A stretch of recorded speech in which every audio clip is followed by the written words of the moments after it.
Sir. Checker board सब लोग जान रहे हैं क्या होता है चेकर बोर्ड। एक है पनिट स्क्वायर मेथड, पनिट स्क्वायर या चेकर बोर्ड सबको पता है किस लिए यूज किया जाता है उसको। क्रॉस कराते हैं दो कैरेक्टर का। ध्यान सुन लीजिए, जो F2 जनरेशन का जो रेशियो आता है उसको रिप्रेजेंट करने के लिए हम पनिट स्क्वायर या चेकर बोर्ड मेथड का यूज करते हैं। और ठीक है, समझ में आ रहा है।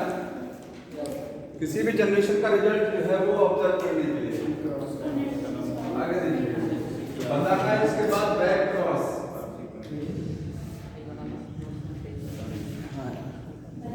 इसको तो पकड़ करके लिखना पड़ेगा, पकड़ करके इसको रेज करना पड़ेगा। बैक क्रॉस क्या होता है देखिए, ध्यान सुनिए। जब कैपिटल टी है, देखिए स्मॉल टी है, क्या बनेगा capital T small T tall बनेगा। इसको बोलते हैं F1 जनरेशन। ठीक है, बैक क्रॉस में क्या करते हैं हम F1 जनरेशन के, ध्यान सुनिए, F1 पहली जो पीढ़ी आती है इसके इंडिविजुअल को, इसके प्लांट को क्रॉस कराते हैं प्रीवियस जनरेशन से। F1 जनरेशन के इंडिविजुअल को किससे क्रॉस कराएंगे, प्रीवियस जनरेशन, मतलब इससे या फिर इससे क्रॉस करा सकते हैं। तो कैसे क्रॉस कराएंगे, प्रीवियस जनरेशन का तो प्लांट रहता नहीं है, तो क्रॉस कैसे कराएंगे, कोई बताएगा कैसे क्रॉस कराया जाएगा। F1 जनरेशन आई क्रॉस कराने के बाद में प्रीवियस जनरेशन के तो प्लांट खत्म हो गए, तो क्रॉस कैसे कराया जाएगा, कैसे क्रॉस कराया जाएगा। F1 जनरेशन मान लीजिए टॉल को डार्क के साथ क्रॉस कराया, टॉल प्लांट बन गए। ठीक है, अब इस टॉल प्लांट को क्रॉस कराना है पेरेंट के साथ, किसी पेरेंट के साथ, यही बैक क्रॉस। तो कैसे पेरेंट के साथ क्रॉस कराएंगे, पेरेंट तो रहा नहीं, तो इसको F2 जनरेशन मिलेगा तो वहाँ पे मिल जाएगा कहीं कहीं। सुनिए ध्यान से करेंगे तो होता क्या है, टॉल और डार्क को जब क्रॉस कराएंगे टॉल बनेगा। ठीक है, तो आपके पास प्रीवियस जनरेशन का सीड रहता है, गायब नहीं करते ना, प्रीवियस जनरेशन का सीड रहेगा ना, प्लांट सीड मिट्टी में डालेंगे प्लांट ग्रो कर जाएगा, अवेलेबल हो गया प्लांट ना। आपके पास एक टॉल प्लांट है, क्या है टॉल प्लांट, मान लीजिए टी का टॉल प्लांट है, उसको क्रॉस कराना है आपको डाल के साथ, कैसे क्रॉस कराएंगे, वही पेरेंट के साथ में। तो पेरेंट का जो सीड रखा हुआ है उस सीड को, जिस सीड से वो पेरेंट बना था, जिस सीड से वो पेरेंट बना था उस सीड को ग्रो करा देंगे, फिर दोनों को तब क्रॉस करेंगे। समझ में आया, ऐसे प्रीवियस जनरेशन से क्रॉस कराते हैं। अब देखिए इसमें अगर हम F1 जनरेशन को इसके साथ क्रॉस कराएंगे, ये होमोजाइगस डोमिनेंट है और ये होमोजाइगस रिसेसिव। अगर इसके साथ क्रॉस कराएंगे तो इसको बोलते हैं आउट क्रॉस, क्या बोला जाता है, आउट क्रॉस। और इसके साथ क्रॉस कराएंगे इसको बोलते हैं टेस्ट क्रॉस। समझ में आया, तो टेस्ट क्रॉस एक तरीके का बैक क्रॉस ही है जिसमें F1 इंडिविजुअल को होमोजाइगस रिसेसिव के साथ क्रॉस कराया जाता है। ठीक है, अगर इसके साथ क्रॉस कराएंगे होमोजाइगस डोमिनेंट के साथ तो इसको बोलेंगे आउट क्रॉस, अदरवाइज इसको क्या बोलेंगे, टेस्ट क्रॉस। अब देखिए बैक क्रॉस क्यों कराया जाता है, तो बैक क्रॉस में समझिए क्या, पहले समझिए आउट क्रॉस क्यों कराते हैं, फिर टेस्ट क्रॉस क्यों कराते हैं, क्योंकि बैक क्रॉस के दो टाइप है ना, आउट क्रॉस और टेस्ट क्रॉस। ये आउट क्रॉस क्यों कराया जाता है, देखिए to increase homozygous dominant individual का मतलब समझ रहे हैं, प्लांट हो गया यहाँ पर।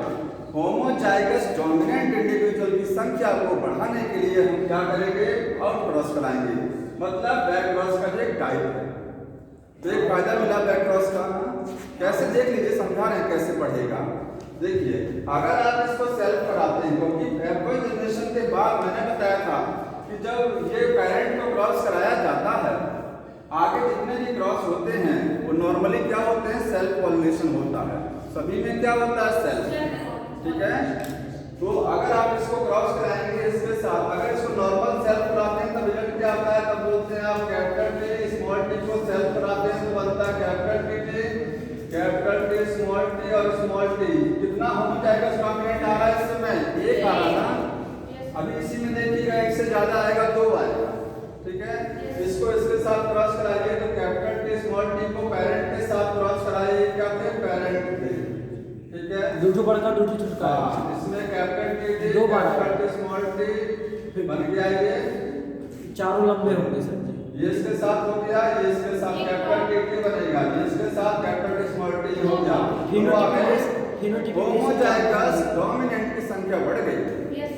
सर फिनोटाइपिक रेशियो 4.0 होगा, जीनोटाइपिक रेशियो 2 हाँ सर इसका रेशियो हाँ 50-50% है, 1/1 का रेशियो है ये, 1/1 का रेशियो होता है। पूछे आउट क्रॉस का रेशियो क्या आता है, 1/1 बोलेंगे 50% 1/1 का रेशियो रहेगा। और इसमें होमोजाइगस डोमिनेंट की संख्या बढ़ गई है, 2 हो गई है, ठीक है। एक फायदा मिला बैक क्रॉस कराने का, आउट क्रॉस का फायदा ये हो गया। अब टेस्ट क्रॉस क्यों कराया जाता है वो देखिए। तो टेस्ट क्रॉस हम कराते हैं टू इंक्रीज होमोजाइगस रिसेसिव की संख्या बढ़ाने के लिए। जानते हैं रिसेसिव हमेशा होमोजाइगस नहीं होता है, कभी हेटेरोजाइगस नहीं होगा। अगर रिसेसिव में बोल रहा हूं तो रिसेसिव का मतलब क्या होता है, होमोजाइगस। स्मॉल टी क्या रिसेसिव है, जो कि होमोजाइगस कंडीशन है, ठीक है। तो होमोजाइगस रिसेसिव की संख्या बढ़ाने के लिए क्या होता है, टेस्ट क्रॉस होता है। देखिए कैसे, फिर ध्यान दीजिए, इधर देखते रहिए। इसको किसके साथ क्रॉस कराएंगे, रिसेसिव के साथ। तो कैपिटल टी को जब capital T small T F1 है, दो बड़ा रेशियो F1 एक का रेशियो मिलेगा। F1 को पेरेंट के साथ क्रॉस करा दिया तो बनेगा, देखिए छोटका टी बड़का टी, छोटका टी बड़का टी, छोटका टी छोटका टी, छोटका टी। दो स्मॉल टी आ गया, होमोजाइगस रिसेसिव बढ़ गई ना। Yes sir. एक तो फायदा मिल गया दोनों का। टेस्ट और क्रॉस का बेनिफिट क्या है, टेस्ट क्रॉस का बेनिफिट क्या है। टेस्ट क्रॉस का बेनिफिट एक और बेनिफिट है, जो सबसे बड़ा बेनिफिट है टेस्ट क्रॉस का। क्या वो क्या है, देखिए अगर आपके पास, ध्यान सुनिए, टेस्ट क्रॉस के काम की चीज क्लियर कराया तो नोट कर लीजिए। Know genotype of phenotypically dominant individual।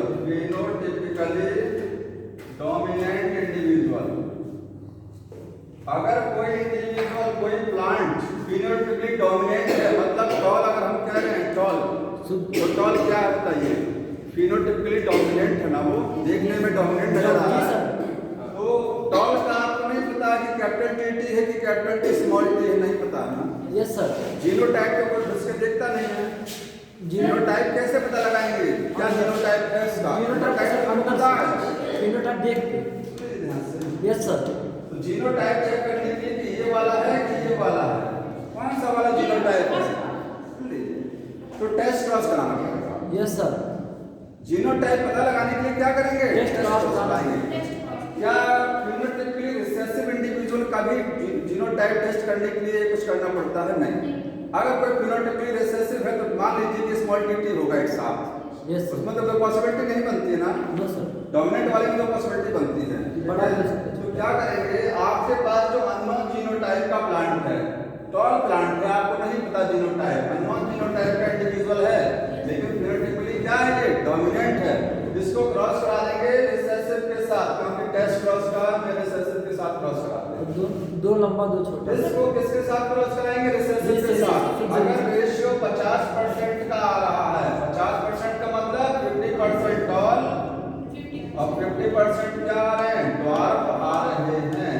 तो इसका मतलब ये क्या है, छोटका टी बड़का टी दोनों ये वाला मतलब क्या है ये जीनोटाइप क्या हो सकता है, आइडिया लगा सकते हैं। इसमें यही रहा होगा, फिनोटाइपिकली कैपिटल टी ही रहा होगा ना, नहीं सर, ये रहा होगा ना। अब आप चेक कर लीजिए, इसको इससे मिलाइए कैपिटल टी स्मॉल टी, इसको इससे मिलाइए capital T small T, small T small T small T small T, आ गया ना 50%। Yes sir. 50% में टॉल जाएंगे, 50%। और अगर यही रेशियो में आ रहा है कि सारे ऑल में हैं, वो टॉल आ रहे हैं, मतलब फिनोटाइपिकली डोमिनेंट आ रहे हैं, दोनों कैपिटल टी रहेंगे, सब फिनोटाइपिकली डोमिनेंट आ रहे हैं। Yes sir. जीनोटाइप को आपने क्रॉस कराया, 50% का रेशियो ना होकर के सब क्या आ गए, डोमिनेंट आ गए। डोमिनेंट आ गए, इसका मतलब सब क्या हो गए, टॉल बन गए। टॉल कैसे बनेंगे, यहाँ पर कैपिटल टी रहा होगा। अब देखिए मिला लीजिए, कैपिटल टी स्मॉल टी आएगा कॉम्बिनेशन में। सर कह रहे हैं कि जो डोमिनेंट होते हैं वो हमेशा हेटेरोजाइगस होंगे। डोमिनेंट हमेशा नहीं, होमोजाइगस यही तो चेक करते हैं इससे, यही तो इस क्रॉस से चेक किया टेस्ट जाता है। क्रॉस के द्वारा यही चेक तो टेस्ट क्रॉस का दो बेनिफिट हो गया, एक तो होमोजाइगस रिसेसिव की संख्या बढ़ती है और चेक किया जाता है कि डोमिनेंट इंडिविजुअल क्या है, हेटेरोजाइगस है कि होमोजाइगस है। यस ठीक सर। है, तो ये बैक क्रॉस और टेस्ट क्रॉस हो गया। बैक क्रॉस के सभी फॉर्म दो, आउट क्रॉस और टेस्ट क्रॉस। टेस्ट क्रॉस एक तरीके का बैक क्रॉस है। Yes, sir. Cross is a type of back cross. Yes sir.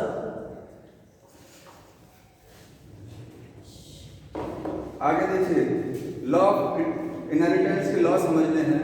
Law. ठीक है, जो इनहेरिटेंस की लॉ है, लॉ ऑफ इनहेरिटेंस लॉ, कितने नियम हैं? पहला क्या है? Law of dominance, law of dominance, प्रभाविता का नियम।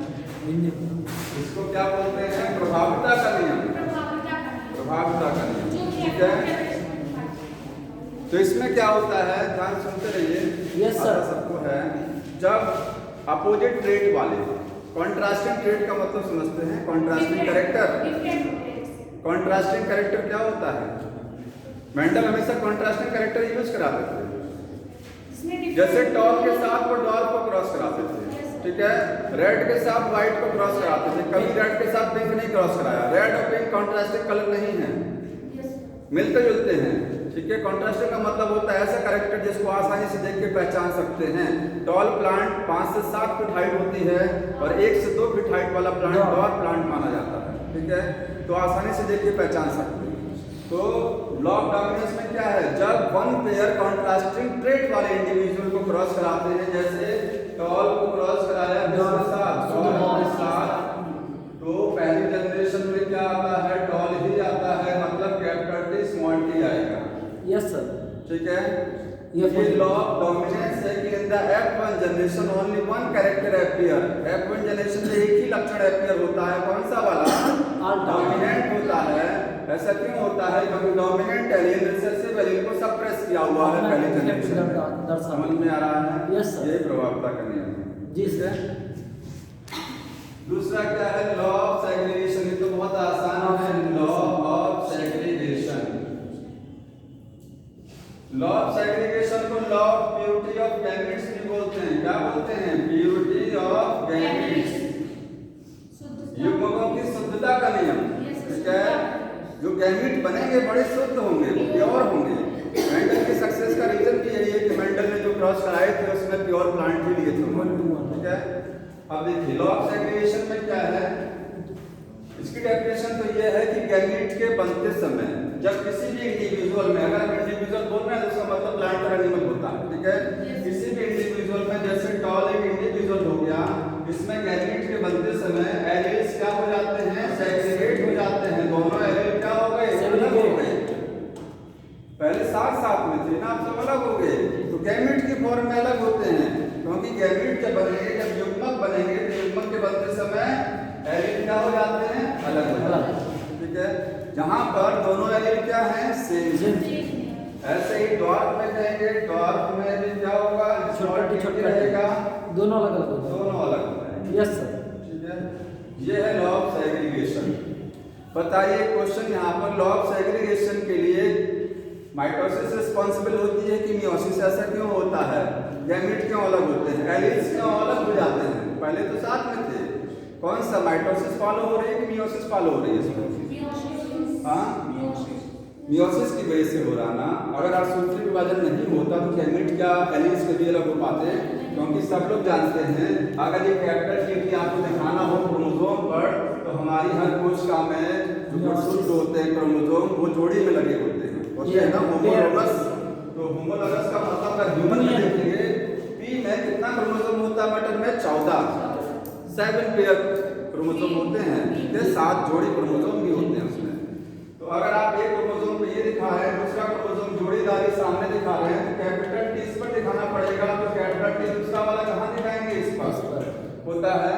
Yes sir. सब लोग जानते हैं कि जैसे जब मियोसिस होती है तो मियोसिस 1 में ही क्रोमोसोम आगे हो जाते हैं, मियोसिस 2 में आधा नहीं होता है। किसमें होता है? मियोसिस 1 में। तो मियोसिस 1 में इस तरीके से यहाँ पर लगता है। देखिए ये क्रोमोसोम लग गया है यहाँ पर। मियोसिस 1 में क्रोमोसोम लग गए, कभी सेंट्रोमियर में स्प्लिट नहीं करता है। यहाँ पर कैपिटल टी है तो यहाँ पर कैपिटल टी है, जब ये अलग होगा तो ये कैपिटल टी इस वाले सेट में चला जाएगा, कैपिटल टी इस वाले सेट में चला गया, इससे एक सेल बन गया, इससे एक सेल बन गया। सेल का मतलब गैमेट बन जाएगा। क्या बनेगा? गैमेट। गैमेट में एक ही एलील पहुंचता है। यहाँ पर सेग्रीगेशन किसकी वजह से हो रहा है? मियोसिस 1 में कौन सी फेज के कारण हो रहा है? एनाफेज। याद रखिए, एनाफेज 1 के कारण हो रहा है। एनाफेज 1 में ही तो क्रोमोसोम सेग्रीगेट करते हैं, मेटाफेज 1 में तो आके लग जाते हैं क्वार्टर लाइन पर। क्लोन एक ही चीज है, देखिए वो भी कैपिटल टी है, वो भी कैपिटल, जैसे कैपिटल टी है स्मॉल टी है, दोनों टी ही ना, दोनों प्लांट की हाइट के लिए रिस्पॉन्सिबल है। उसका वो कॉम्प्लीमेंट्री है, क्लोन नहीं हो सकता। क्लोन उसका वो कॉम्प्लीमेंट्री है। क्लोन जेनेटिकली एंड मॉर्फोलॉजिकली आप सेम होना चाहिए। एलील होता नहीं है, small segment of DNA allele बोलते हैं, उसको बोलते हैं जीन। कुछ होता नहीं है, ठीक है, वो सेगमेंट का नाम होता है। तो यहाँ पर लिख लीजिए एनाफेज फर्स्ट, एलील और एलीलोमॉर्फ एक ही चीज। हाँ, एनाफेज 1 रिस्पॉन्सिबल नोट कर लेना इसको, फॉर सेग्रीगेशन। सेग्रीगेशन के लिए कौन रिस्पॉन्सिबल होता है? एनाफेज 1। इसको law of purity of gametes क्यों बोलते हैं? क्योंकि देखिए यहाँ तो आपको नहीं समझ में आएगा, यहाँ तो दोनों एलील एक जैसे हैं। अभी इसी को ये बोलिए कि मैं बोल रहा हूँ capital T small T tall plant है, इसमें जब गैमेट बनेंगे तो कैपिटल टी अलग हो जाएगा, स्मॉल टी अलग हो गया। एक गैमेट के अंदर एक ही एलील पहुंचता है, कभी दोनों एलील एक साथ नहीं आते। यस सर, यही है law of purity of gamete. Gamete pure है, बिल्कुल प्योर, समझ रहे हैं ना? किसी भी जीन के जो दो एलील होते हैं, दोनों एलील कभी एक साथ नहीं आते हैं, दोनों पेयर। ठीक है, बॉडी के अंदर तो एक साथ रहेंगे, होमोलोगस क्रोमोसोम में साथ में रहेंगे, लेकिन जब गैमेट बनेंगे ना तो दोनों एलील क्या हो जाएंगे? अलग अलग, क्रोमोसोम अलग हो जाते हैं ना। तो गैमेट्स आर प्योर। अगर इसी को मैं बोल रहा हूँ तो डाई हाइब्रिड क्रॉस समझते हैं, ये वाला capital R small R capital Y small Y बोलते हैं ना, इसमें जब आप गैमेट बनाते हैं तो क्या बनाते हैं? Capital R capital Y, capital R small Y, small R capital Y, small R small, यही तो बोलते हैं ना। यस, इसमें दो कैरेक्टर के एलील लगे हुए हैं, सीट का शेप और सीट का कलर। इस वाले गैमेट में देखिए दो एलील तो आ रहे हैं, लेकिन ये अलग अलग कैरेक्टर के आएंगे ना। Yes, एक ही कैरेक्टर के दोनों एलील तो साथ में नहीं आते कभी। नो सर, इसीलिए गैमेट्स प्योर होते हैं। और ये प्योर नहीं है। प्योर है इसलिए, समझ में आया? ये प्योर है कैपिटल वाला, ये भी प्योर है, ये भी प्योर है। अगर double R capital R small R सोचिए कहीं एक साथ आ जाए, दो गुण है इसमें, तो प्योर नहीं होगा, होता ही नहीं है ऐसा कि एक साथ आ जाए। कुछ केसेस में होता है, कुछ केसेस में ऐसा हो जाता है कि दोनों ही क्रोमोसोम, वो होता है कि जब मियोसिस होती है स्पिंडल फाइबर बनते हैं, सोचिए कि धागा ऊपर वाला बना ही नहीं है। ऊपर वाला धागा पढ़ा है आप लोगों ने, क्लिंटवेल्टर सिंड्रोम, ये सिंड्रोम कैसे बनते हैं? दोनों सेल की ना बना तो स्पिंडल फाइबर धागा एक क्रोमोसोम पर नहीं बना, दोनों क्रोमोसोम खींच करके एक ही सेल में आ गए, स्प्लिटिंग नहीं होगा उसमें, एक ही सेल में आ गए दोनों, पूरा होमोलोगस का पूरा सेट ही एक ही सेल में आ गया, एक गैमेट में आ गया, वहां पर एक साथ हो जाते हैं। यस सर, आ रहा है समझ में? जी सर। ये लॉ हो गया। इसमें एक क्वेश्चन आ सकता है कि इसमें कौन सा वो फॉलो होता है ना, फेज 1 के कारण हो रहा है। ठीक है, तीसरा है law of independent assortment, independent assortment. देखिए ये law dihybrid cross monohybrid cross में फॉलो नहीं होता है, याद रखिए जी सर। मोनो हाइब्रिड क्रॉस में ये लॉ फॉलो नहीं होता है, ठीक है, क्योंकि वहां पर कैरेक्टर एक ही होता है, एक ही कैरेक्टर, इसके लिए कम से कम 2 कैरेक्टर होने चाहिए, ठीक है, तभी ये लोग फॉलो होगा। Not in mono hybrid cross, not follow, not in mono hybrid cross.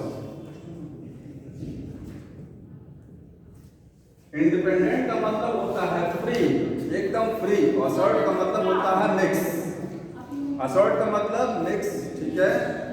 देखिए जैसे आप बोलते हैं capital R capital Y Y, small R small Y Y, होता है कॉम्बिनेशन।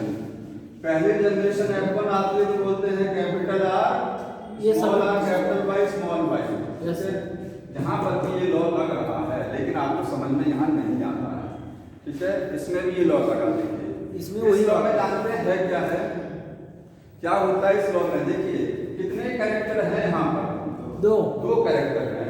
जब गैमीट बनेंगे, ठीक है, मैं यहाँ से समझा दे रहा हूँ आपको, इसके जब गैमीट बनते हैं, F2 जनरेशन आती है ना, जी सर। जब इसको सेल बनाते हैं तो इसके गैमीट बनाएंगे, फिर उसके भी गैमीट बनाएंगे, तब जाकर के वो फिक्स कराते हैं अपना, होता है। तो इसके जब गैमीट बनते हैं तो गैमीट 4 तरीके के बनेंगे। देखिए यहाँ पर ये वाला, देखिए 2 कैरेक्टर है ना, किसी भी कैरेक्टर का कोई भी एक एलील, 2 कैरेक्टर है, इसमें से ये वाला एक कैरेक्टर हो गया capital R small r, capital Y small y, दूसरा कैरेक्टर का एलील हो गया। इस कैरेक्टर का कोई भी एलील, चाहे ये वाला चाहे ये वाला, दूसरे कैरेक्टर के किसी भी एलील के साथ फ्री है मिक्स करने के लिए। जी सर। फ्री है, बाउंडेशन कोई नहीं है कि कैपिटल R कैपिटल Y के साथ ही बाउंड करेगा, वो स्मॉल y के साथ भी बाउंड कर सकता है। जी sir. Small r capital Y के साथ भी जुड़ सकता है, स्मॉल r स्मॉल y के साथ भी जुड़ सकता है, लेकिन आपस में नहीं जुड़ेंगे क्योंकि आपस में जुड़ ही नहीं सकते, मियोसिस होनी है ना। Yes sir. ये सब होमोलॉगस पर लगे हुए हैं, कैसे आपस में एक साथ आ जाएंगे? आपस में नहीं आएंगे एक साथ। तो इसका मतलब होता है क्या चीज, इंडिपेंडेंट असॉर्टमेंट का एलील्स ऑफ ए कैरेक्टर, किसी भी कैरेक्टर के जो एलील होते हैं आर फ्री, पूरी तरीके से फ्री होते हैं टू असॉर्ट मतलब mix with any allele of another character, दूसरे कैरेक्टर के किसी भी एलील के साथ पूरी तरीके से फ्री है मिक्स होने के लिए, ठीक है। कब? गैमीट के बनते समय। ये भी नियम कब लगेगा? जब गैमीट बनेगा उसी समय ये नियम लगेगा। तो इसमें 2 नियम काम कर रहा है, एक तो लॉ ऑफ सेग्रीगेशन काम कर रहा है, समझ रहे ना। सोचिए अगर सेग्रीगेशन ना हो तो कैपिटल R स्मॉल r किससे अलग हो जाएगा? अलग होगा, अलग ही नहीं होगा। अगर लॉ ऑफ सेग्रीगेशन ना लगे तो ये दोनों अलग नहीं होंगे, तो अलग नहीं होंगे तो कैसे ये इसके साथ जुड़ेगा जाकर के? पहले तो अलग होंगे ना, तभी तो मिक्स करेंगे दूसरे के साथ। तो यहाँ वाला भी नियम लग रहा है सेग्रीगेशन, और असॉर्टमेंट वाला भी नियम लग रहा है, ठीक है जी। अब देखिए कैसे इसको क्रोमोसोम को बना के देखिए, इसमें कौन सा नियम काम करता है। यहाँ पर मेटाफेज 1 मियोसिस की जो होती है वो इसके लिए रिस्पॉन्सिबल है, किसके लिए? इंडिपेंडेंट असॉर्टमेंट के लिए। मेटाफेज 1 ऑफ मियोसिस 1 समझ में आया? वहाँ एनाफेज 1 थी, यहाँ मेटाफेज 1 इसके लिए रिस्पॉन्सिबल है। देख लीजिए कैसे, एक ब्लैंक में से नोट कर लीजिएगा तब आगे समझा रहे हैं। लिखिएगा मेटाफेज 1, इंपॉर्टेंट है, मेटाफेज 1 ऑफ मियोसिस 1। जानते हैं मियोसिस 1 में होती है, तो सबको पता है मियोसिस 1 में 2 हो जाएगा। मियोसिस 1 में ही मेटाफेज 1 होती है ना। Yes sir. Metaphase 1 is responsible for independent assortment. Independent assortment के लिए मेटाफेज 1 अगर नहीं होगी मेटाफेज 1 तो इंडिपेंडेंट असॉर्टमेंट होगा ही। Yes sir. ठीक है, यही जिम्मेदार है इसके लिए। कैसे देखिए, ये आप इस तरीके से देखिए, ये कैपिटल R लगा है, यहाँ पर इसका मैं कॉम्बिनेशन बना रहा हूँ, capital R small r capital Y small y जो कॉम्बिनेशन है ये यस सर। इससे जब गैमीट बनेंगे तो कैसे बनेंगे? तो पहले तो आप ये किसी भी ऑर्गेनिज्म का, ये प्लांट का ये कैसा प्लांट बनेगा? ये राउंड और येलो बीज वाला पौधा बनेगा, गोल और पीले बीज वाला पौधा होगा, ठीक है। इसकी हर सेल में, हर कोशिका में कितने गुणसूत्र होंगे कोई मतलब नहीं है, ठीक है। और भी एलील होंगे क्या? ऐसा तो होता नहीं है कि 2 ही एलील हैं इसमें, ऐसा तो होता नहीं है। 2 एलील को लेकर क्रॉस कराया जा रहा है, 2 कैरेक्टर को लेकर के, और भी कैरेक्टर है धरती में। सावित्री कैरेक्टर को मेंडल ने क्रॉस कराया था, 2 यहाँ 2 कैरेक्टर को कंसीडर कर रहे हैं खाली, जी सर। ठीक है। तो हमको इसको क्रोमोसोम पर दिखाना है, तो देखिए कैपिटल R दिखाएंगे, स्मॉल r ये मैंने कौन सा बनाया है? होमोलॉगस, जोड़ीदार, समझ रहे हैं ना? जी सर। जोड़ीदार क्रोमोसोम होते हैं 14 क्रोमोसोम होंगे बटर में, 14, तो 14 में से एक मैंने बना दिया, ठीक है, एक बना दिया। कैपिटल R एक पर दिखाएंगे तो स्मॉल r दूसरे पर दिखाना पड़ेगा आपको, जी सर, एक साथ दिखाएंगे, ठीक। अब दूसरा वाला देखिए बना रहे हैं, ये कैपिटल Y बनाया इस पर, यहाँ पर ये तो छोटा y और ये स्मॉल y इस पर हो गया, समझ में आ रहा है? Yes sir. अब इस पर जब मेटाफेज पर आते हैं तो मेटाफेज जानते हैं ऐसे बनती है ना, ये देखो सीधे मैंने फिट कर दिया इसको, स्प्लिटिंग फिर होगी। 2 क्रोमोसोम ऐसे 7 क्रोमोसोम 7 जोड़ी लगेगी जाकर के, एक जोड़ी दूसरा जोड़ी 7 जोड़ी ऐसे लगेगा करके पी में हर सेल में जब मेयोसिस होगी उसकी सेल से गैमेट के बनते समय गैमेट कहाँ बन रहे हैं इस प्लांट में बता सकता है? गैमेट कहाँ बन रहे हैं? एंथर कहाँ बन रहे हैं? ग्रेन में एंथर में बन रहे हैं गैमेट ना। और या मेल गैमेट फीमेल गैमेट बोलेंगे तो एम्ब्रियो सैक वगैरह हो गया, ठीक है, वहाँ गैमेट बन रहा है। गैमेट मदर सेल में ऐसा हो रहा है, ये गैमेट मदर सेल है, ठीक। यहाँ पर देखिए मेयोसिस होगी, ये स्पिंडल फाइबर बन चुका है, ठीक है। अब बताइए जब ये खींच करके ऊपर जाएगा, ये खींच करके ऊपर जाएगा, ये नीचे आएगा, ये नीचे आएगा, इससे एक सेल बन जाएगी, इससे एक सेल बन जाएगी ना, बनेगा। तो ऊपर वाले से सेल बन गैमेट बनेगी। सेल का मतलब क्या है? गैमेट बना रहे हैं ना। तो इससे जो गैमेट बनेगा ऊपर वाले कॉम्बिनेशन से ये आएगा आर वाई, देख रहे हैं, और ये स्मॉल आर स्मॉल वाई। एक पॉसिबिलिटी तो आपकी आ गई, बच्चा 2 पॉसिबिलिटी और ना 4 ही तो बनती है, ये फिक्स नहीं है ऐसा। देखिए अगला पॉसिबिलिटी देखिए, ये वाई ऊपर भी हो सकता है।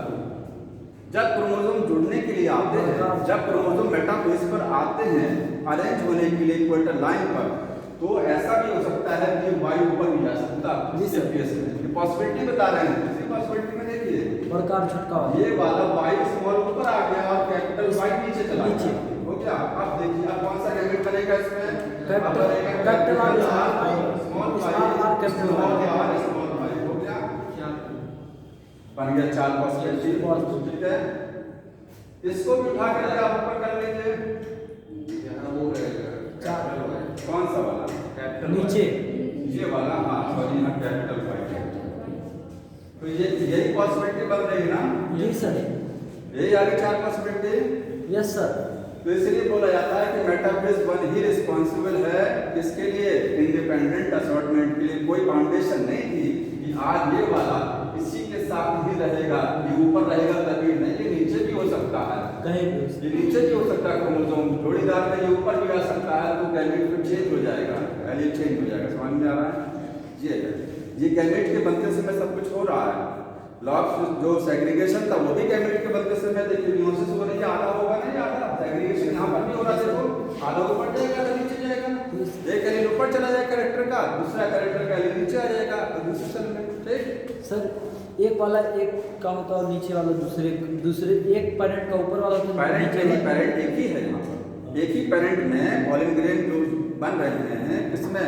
गैमेट मदर सेल ना, एंथर में गैमेट मदर सेल होती है। यहाँ पर 2 मतलब पेरेंट्स की बात हो रही है कि एक ही पेरेंट के अंदर गैमेट 4 पॉसिबिलिटी बनेगा, एक ही बनेगा, एक ही गैमेट, याद रखिए पॉसिबिलिटी है केवल। क्या ऐसा होता है कि क्रॉस कराते थे मेंडल ये कैपिटल टी स्मॉल टी को और कैपिटल टी स्मॉल टी को, तो 4 तो प्लांट थोड़ी ना बनते थे, बताइए 4 प्लांट बनता नहीं, 4 पॉसिबिलिटी आती हैं।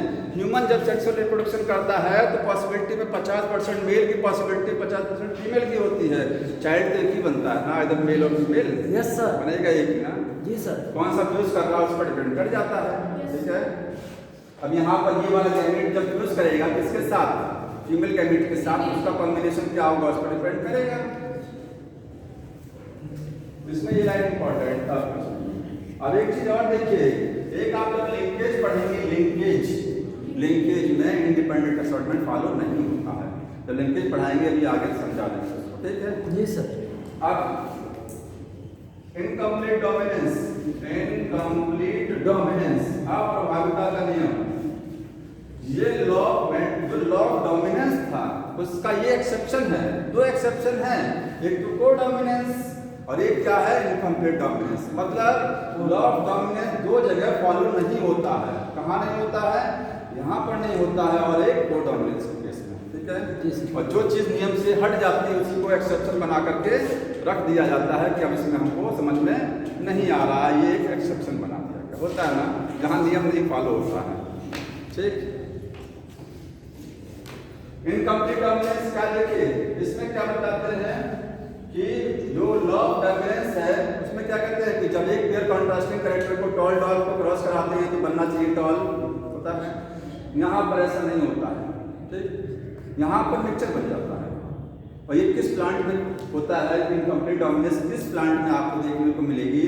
तो इसका एग्जांपल देखिए, पहले तो समझ लीजिए होता क्या है कि इसमें अगर हम रेड फ्लावर को क्रॉस करा रहे हैं किसके साथ, व्हाइट के साथ, तो रेड डोमिनेंट ट्रेट है, व्हाइट रिसेसिव है, कैपिटल आ रहा, व्हाइट के लिए क्या डब्ल्यू लिख सकते हैं क्या?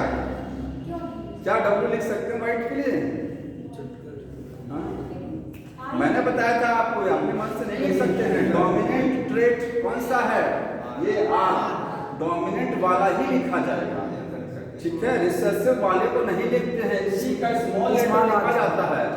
अगर आप कभी भी मान लीजिए रिसेसिव वाले को लिखना चाह रहे हैं, जैसे ड्रोसोफिला के केस में व्हाइट आई, सफेद आंख एक रिसेसिव लक्षण होता है, ठीक है, तो वहां पर हम लिखते हैं स्मॉल डब्ल्यू, लिखते हैं डब्ल्यू डब्ल्यू लिखते हैं ना, ये रिसेसिव है। ये व्हाइट का मतलब सफेद आंख वाली ड्रोसोफिला, ठीक है, ये रिसेसिव है, तो इसका डोमिनेंट लिखने के लिए डब्ल्यू प्लस लगा देते हैं। तो कहीं कहीं पर क्या करते हैं, रिसेसिव वाला जो होता है नाम, उसका पहला लेटर ले लिया जाता है, जैसे व्हाइट आई लक्षण रिसेसिव है तो डब्ल्यू वहां से उठा लिया जनरली, ठीक है। तो जब उसका डोमिनेंट वाला बनाना पड़ेगा रेड आई, तो उस पर डब्ल्यू प्लस लगाना पड़ेगा आपको, वहां आर नहीं लिखेंगे आप, ठीक है। ऐसे यहाँ पर आर लिखते हैं इसको, तो ये डब्ल्यू नहीं लिखा जाएगा, इसी का स्मॉल। जनरली डोमिनेंट वाला का ही पहला लेटर कैपिटल देते हैं। डोमिनेंट ट्रेट का पहला लेटर रेड, और रेड में आर चुन लिया आपने डोमिनेंट ट्रेट में, तो ये स्मॉल आर हो गया, क्रॉस कराएंगे तो कैपिटल आर स्मॉल आर बनेगा, राउंड बनना चाहिए रेड ना, रेड डोमिनेंट है, बनता क्या है पिंक, तो पिंक बन जाता है यहीं पर, ये लॉक फॉलो नहीं होता है, इसका मतलब इनकम्प्लीट। कैपिटल आर ने स्मॉल आर को दबाने की कोशिश तो की, लेकिन पूरी तरीके से सप्रेस नहीं कर पाया, तो पिंक आ गया। यस, मान लीजिए कैपिटल आर स्मॉल आर को सप्रेस नहीं कर पाता तो व्हाइट बन जाता, कैपिटल आर स्मॉल आर को पूरी तरीके से सप्रेस कर ले जाता तो रेड बन जाता, अधूरा सप्रेस किया तो मिक्सचर आ गया, पिंक आ गया, और मिक्सचर कलर बन गया।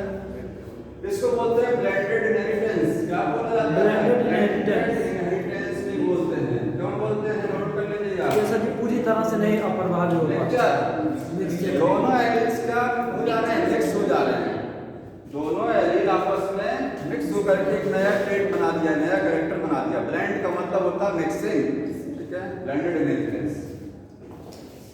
ये कहाँ होती है? एग्जाम्पल होता है mirabilis जलापा, mirabilis जलापा, 4 o'clock plant, 4 o'clock plant, 4 बजे वाला, दोपहर के 4 बजे ये ओपन होता है, रात भर ओपन होता, सुबह बंद हो जाएगा, ठीक है। बहुत सारे प्लांट हैं, 10 o'clock भी होता है, 9 o'clock प्लांट भी होता है। ये 4 o'clock है, शाम को 4 बजे ओपन होगा, पूरी रात ओपन जाएगा, सुबह बंद हो जाएगा, ठीक है। पता चलता है इसको क्या टाइम सर जी, लेकिन 10 बजे, हाँ 10 बजे वाला, सब 10 बजे को जाना मेरा आपको जला पाओगे? Yes sir. इसमें फॉलो होता है ये, इसी का एग्जांपल मैंने बनाया था, इसमें रेड फ्लावर को व्हाइट के साथ क्रॉस कराएंगे तो पिंक आता है, समझ में आया? हो गया, इसका एग्जांपल पढ़े हुए हैं। दूसरा है एंट्रीनम, एंट्रीनम, एग्जांपल, एंट्रीनम को क्या बोलते हैं? ये एग्जांपल चल रहे हैं, दोनों एग्जांपल हैं, इसको बोलते हैं स्नैपड्रैगन, स्नैपड्रैगन, या फिर इसको डॉग फ्लावर बोलते हैं, डॉग फ्लावर, जिसके नाम है सब, साइंटिफिक नेम क्या है? एंट्रीनम, स्नैपड्रैगन दूसरा नाम, डॉग फ्लावर, ठीक है। इसका जो पेटल होता है जैसे कुत्ते का मुंह खुला रहता है, डॉग का उस तरीके से है, ड्रैगन फ्लाई के तरीके से इसका फ्लावर होता है, ड्रैगन फ्लाई के तरीके से, ठीक है। इसलिए इसको बोलते हैं स्नैपड्रैगन या डॉग फ्लावर। इसमें भी क्या है, कलर फ्लावर यही रहेगा, रेड और व्हाइट को क्रॉस कराएंगे तो पिंक आएगा, याद रखिए फ्लावर कलर यही है इसका, रेड क्रॉस व्हाइट क्या बनेगा? पिंक बनेगा। नहीं बन सकता, है एक्सेप्शन है, यहाँ उनका दिमाग नहीं काम किया, यहाँ कोई रूल नहीं लगा, इसको किनारे रख दिया, बोले ये एक्सेप्शन हो गया। आगे देखिए, तीसरा एग्जांपल इसका कोई बताएगा क्या होता है? एंडालुसियन फाउल। तीसरा एग्जांपल क्या है? एंडालुसियन फाउल, एंडालुसियन फाउल, फाउल कहते हैं मुर्गा जो होता है, ठीक है। इसमें क्या करते हैं, जब सुबह 4 बजे मुर्गा चिल्लाता है, ब्लैक स्किन, एक ऐसा कॉक जिसकी स्किन क्या है? ब्लैक, ब्लैक स्किन वाले फाउल को क्रॉस कराया जाता है व्हाइट स्किन वाले के साथ, तो बनता है ब्लू, ब्लैक एंड व्हाइट नहीं बनेगा, ब्लैक एंड व्हाइट बनेगा तो कोडोमिनेंस हो जाएगा। एक तो काउंट बनता है सर। काउंट वो कोडोमिनेंस का एग्जांपल है, वो एग्जांपल किसका है? कोडोमिनेंस का। समझ में आया? ब्लू कलर का स्किन कैसी रहेगी? ब्लूइश रहेगी। फीडर्स कैसे रहेंगे? पंख। समझ में आ रहा है? सर मिक्सर करके हाँ, ब्लैक व्हाइट और ब्लूइश और भी कलर आते हैं, ब्राउन कलर भी आता है। कैसे सर पूरा टेस्ट करेंगे ना? हाँ, कैसे सर कलर करेंगे बताइए। ब्लू कलर हो गया, ये दोनों ब्लैक और का व्हाइट कॉम्बिनेशन आप बताइए। जो भी है यहाँ पर उसमें करना क्या है? हम कलर नहीं मिलाएंगे इसमें ना, इसमें कलर नहीं मिलाया जाएगा। हमको जरा रखना है सर। ये 3 एग्जांपल हो गए, ठीक? जी सर। समझ में आ रहा है? Yes sir. आगे देखिए कोडोमिनेंस। जी सर, कोडोमिनेंस। एक चीज और, इनकम्प्लीट डोमिनेंस में F2 जनरेशन का रेशियो कितना आता है? इनकम्प्लीट, जो अभी मैंने बताया, F2 जनरेशन का रेशियो कितना आएगा? 1 to 1। One ratio, two ratio. कुछ जीनोटाइपिक रेशियो और फिनोटाइपिक रेशियो दोनों सेम रहता है। F2 जनरेशन नहीं है तो करा के देखिए, देखिए हाँ sir. Capital T small T क्या बनता है? पिंक। जब रेड को क्रॉस कराएंगे व्हाइट के साथ, रेड क्या है? कैपिटल आ रहा, व्हाइट क्या है? स्मॉल आ रहा, बनेगा पिंक बनेगा ना। इस पिंक को आप सेल्फ कराइए, क्या कराइए? सेल्फ कराएंगे तो कैपिटल टी स्मॉल टी और स्मॉल टी ये क्या बनेगा बताइए? रेड बनेगा। ये क्या बनेगा? पिंक बनेगा। और ये क्या बनेगा? रेड बनेगा, व्हाइट बनेगा ना। फिनोटाइपिक रेशियो देखने में कितना आ रहा है? एक रेड, 2 पिंक, 1 व्हाइट, 1 to 1। कैसा रेशियो आ रहा है? 1 to 1। समझ में आ रहा है? Yes sir. जीनोटाइप रेशियो, एक अकेला ऐसा है, 2 एक जैसे, एक अकेला, ठीक है? हो गया ना ये? तो 1 to 1 आ गया ना। Genotype phenotype same. फिनोटाइप पूछा जाता है कौन सा क्रॉस ऐसा है जहां जीनोटाइप फिनोटाइप सेम रहता है तो इनकम्प्लीट डोमिनेंस में होगा। समझ में आ रहा है? यहाँ जीनोटाइप भी वही है, फिनोटाइप रेशियो भी वही है आपको जनरेशन का। सर इसको क्या बोलेंगे? Genotype and phenotype are not same कर लीजिएगा, genotype and phenotype ratio remain same 1 to 1 in. हाँ, इनकम्प्लीट डोमिनेंस में जीनोटाइप फिनोटाइप सेम रहता है। जीनोटाइप फिनोटाइप रेशियो सेम रहता है। F2 जनरेशन का, F1 का नहीं, F2 का। F2 जनरेशन का जीनोटाइप और phenotype are F2 same. Generation genotype and phenotype ratio of F2 generation remain same. हो गया? हो गया सर। जी सर। आगे देखिए कोडोमिनेंस। कोडोमिनेंस साफ प्रभावी का। हमेशा one ratio one का रहेगा। हाँ, हमेशा सर जी ये भी कोडोमिनेंस का उदाहरण सर जी जो बना है क्या? शेर से उससे बनता है वो खच्चर जी, ये सब वो अलग चीज है, नहीं वो नहीं। कोडोमिनेंस तो इसमें भी तो सर जी दूसरे का सहारा लेना पड़ेगा। इसमें भी तो कैरेक्टर सर डिफरेंट आ जाता है ना, इससे ना उससे। वो क्रोमोसोम मिक्स हो रहा है, वो अलग चीज भी आती है। समझ में आ रहा है? जी सर। वहाँ क्रोमोसोम का नंबर डिफर कर जाएगा। आप जो है हॉर्स में क्रोमोसोम कुछ और होंगे और डंकी में कुछ और होंगे, मिक्स होकर आए क्रोमोसोम का नंबर डिफर करेगा ना। तो वही सर जी यहाँ पर यहीं पर आ जाते हैं अलग हो जाते हैं। यहाँ से क्रोमोसोम का नंबर सेम रहता है। मतलब 46 का 6 से रहे। हाँ, क्या है जो लॉ ऑफ डोमिनेंस है उसका जो बुक में रेशियो दिया है F2 जनरेशन में 3:1 दिया कैसे? F1 जनरेशन का दिया। बता तो चुके हैं लॉ ऑफ डोमिनेंस का 3:1 नहीं समझ में आता है। सीरियस होकर पढ़ते हैं, मजाक चल रहा तो वो पूछिए सब। नहीं सर। तो हाँ? पूछिए ना, पूछिए। नहीं पूछिए, हम ये नहीं कर रहे हैं, बता चुके हैं इस चीज को। इस चीज को मैं बताया हूँ। कल भी बताया था। मतलब वही कहानी है कि कहानी हो गई खत्म और 3:1 रेशियो भी समझ में नहीं आया होता क्या है। ठीक है?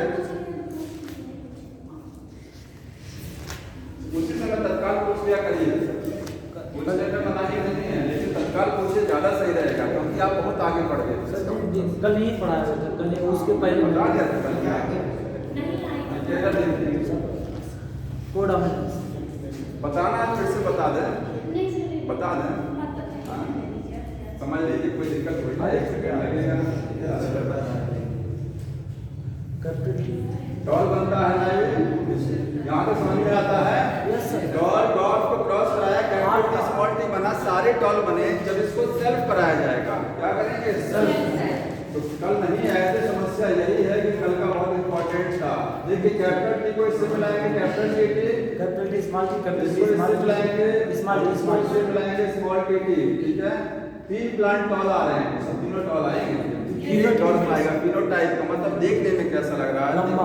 3 टॉल हो गए, 1 डॉट हो गया। कोडोमिनेंस क्या होती है? देखिए इधर कोडोमिनेंस में 2 डोमिनेंट एलील दोनों अपने आप के इफेक्ट को शो करते हैं। बोथ डोमिनेंट एलील, समझ में आ रहा है? जैसे होता क्या है ना कि हर जगह आपको एक ही डोमिनेंट एलील मिलता है, एक क्या मिलेगा? रिसेसिव मिलेगा, ठीक है। तो यहाँ पर होता है both dominant allele, both dominant allele of different character, एक ही कैरेक्टर का नहीं बात कर रहे हैं, different character show its effect.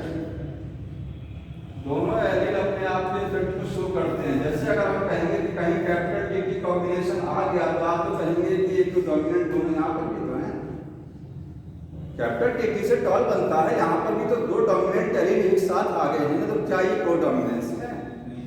तो कोडोमिनेंस में ये कैरेक्टर एक ही है ना, एक से ज्यादा कैरेक्टर होना चाहिए, समझ में आ रहा है? मान लीजिए एक कैरेक्टर है, इसका जीनोटाइप कैपिटल स्मॉल ए है, दूसरे का कैपिटल स्मॉल टी है, 2 कैरेक्टर ले लिया। अब इसमें से एक डोमिनेंट ये हो गया, एक डोमिनेंट ये हो गया। अगर कोई कंडीशन ऐसी बनती है कि जहां पर ये भी एक साथ आ जाएगा, ये फिनोमेना क्या होती है? कोडोमिनेंस होती है। 2 अलग-अलग कैरेक्टर के एलील आ रहे हैं, ठीक है, और दोनों अपने इफेक्ट को शो करेंगे। इसका एग्जांपल क्या होता है? दोनों से डोमिनेंट वाले एग्जांपल इसका ब्लड ग्रुप AB है, ब्लड ग्रुप AB। जो AB ब्लड ग्रुप होता है वो कोडोमिनेंस का एग्जांपल होता है। ब्लड ग्रुप के आप जीन जान रहे हैं ना? जी सर। क्वेश्चन आता है कि ब्लड ग्रुप जो कैरेक्टर है उसमें कितना जीनोटाइप होता है और कितना फिनोटाइप होता है।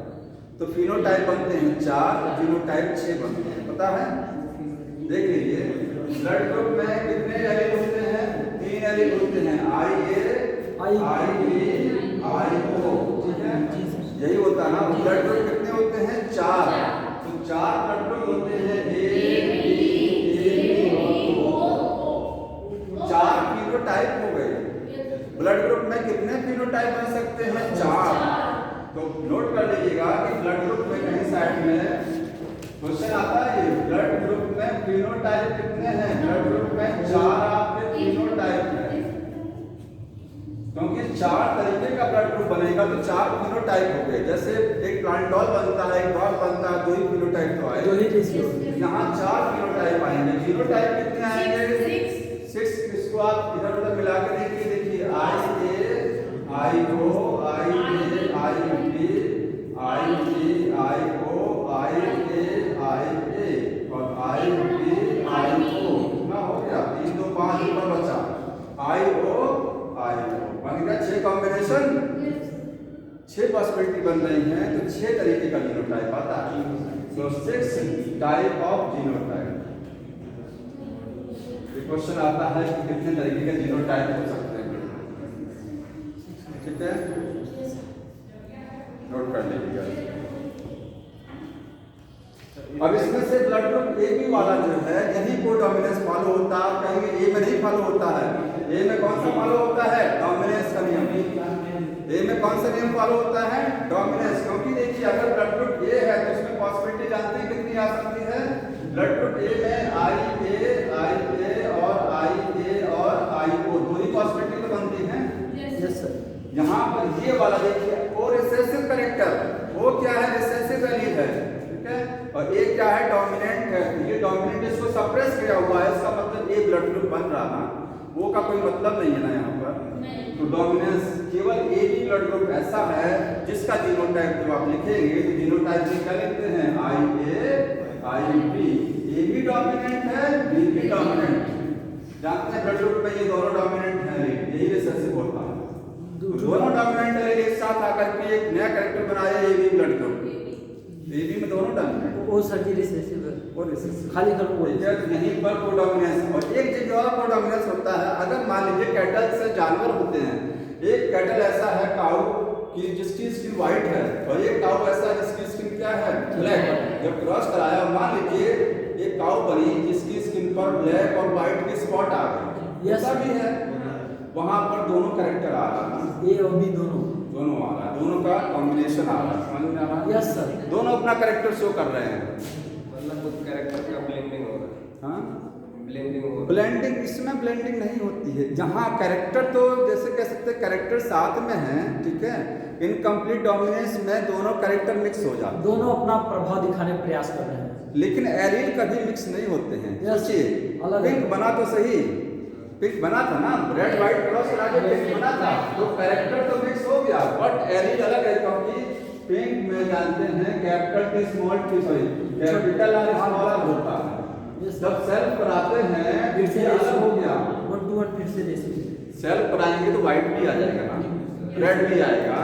तो अगर एरियल ही साथ में, एरियल जो है कभी ब्लेंड नहीं करते हैं, एरियल अगर ब्लेंड हो जाएगा तो अलग कैसे होंगे फिर वो F2 जनरेशन लाने भी कैसे अलग होंगे ना।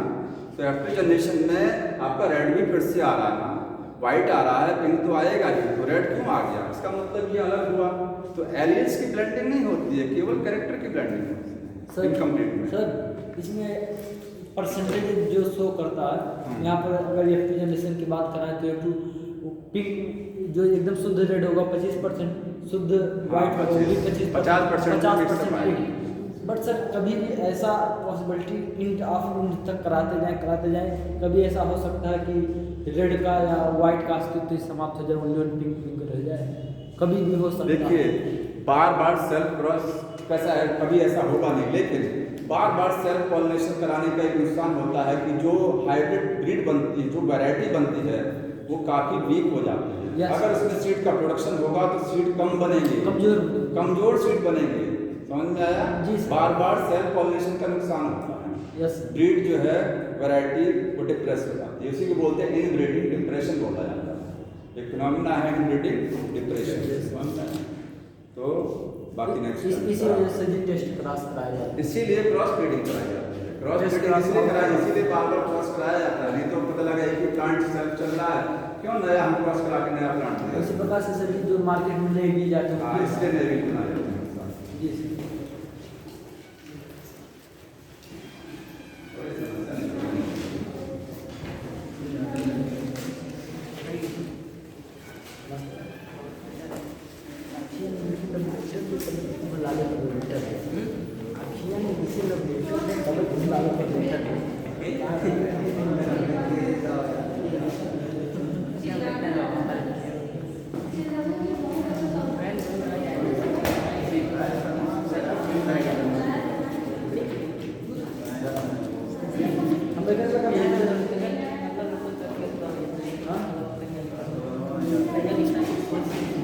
ये लास्ट